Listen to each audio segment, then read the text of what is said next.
Yes, ഇതൊക്കെയാണ് നമ്മൾ justice Hema കമ്മീഷനുമായി ബന്ധപ്പെട്ട വിവരങ്ങൾ നമ്മൾ നോക്കിയത്. ഇനി മറ്റു വാർത്തകളിലേക്ക് പോകുമ്പോൾ KSRTC ബസ്സുകൾ ബ്രേക്ക് ഡൗൺ ആയി മണിക്കൂറുകളോളം വഴിയിൽ കിടന്ന് യാത്രക്കാർക്ക് ബുദ്ധിമുട്ടാകുന്ന സ്ഥിരം കാഴ്ച ഇനി പഴങ്കഥയാകുമെന്നാണ് പറയുന്നത്.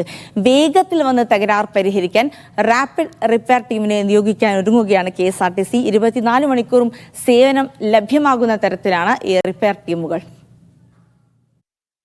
ആനവണ്ടി പണിമുടക്കി വഴിയിൽ കിടക്കുന്ന കാഴ്ച മലയാളിക്ക് അപൂർവമല്ല.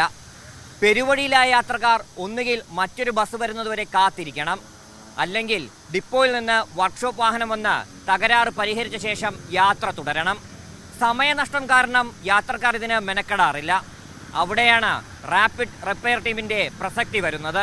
അലൂമിനിയം ബോഡി കെട്ടിയ മിനി ട്രക്കുകളാണ് RPT സംഘമാകാൻ പോകുന്നത്. ആദ്യഘട്ടത്തിൽ 10 റാപ്പിഡ് റിപ്പയർ ടീമിനെ നിയോഗിക്കും.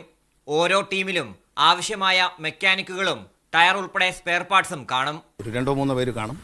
അവർ ടയറടക്കം എല്ലാ സാധനങ്ങളും കൊണ്ടുപോകും. പഞ്ചറായിട്ടുണ്ടെങ്കിൽ അത് മാറ്റിയിടാനുള്ള വീലെല്ലാം കൊണ്ടുപോയിട്ട് അവിടെ വെച്ച് മൈനർ റിപ്പയർസ് എല്ലാം ചെയ്ത് വണ്ടി സർവീസിന് യോഗ്യമാക്കി കൊണ്ടുവരും.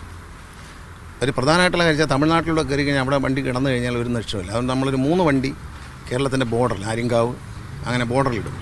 അന്തർ സംസ്ഥാന ബസ്സുകളുടെ തകരാർ ഉൾപ്പെടെ പരിഹരിക്കുന്ന തരത്തിൽ പ്രത്യേക പ്രദേശങ്ങൾ തിരിച്ചാണ് ടീമുകളെ നിയോഗിക്കുന്നത്. റാപ്പിഡ് റിപ്പയർ ടീമിന് ആവശ്യമായുള്ള വാഹനങ്ങൾക്കായി ടെൻഡർ ക്ഷണിച്ചിട്ടുണ്ട്. RB Sanu, media 1, Thiruvananthapuram.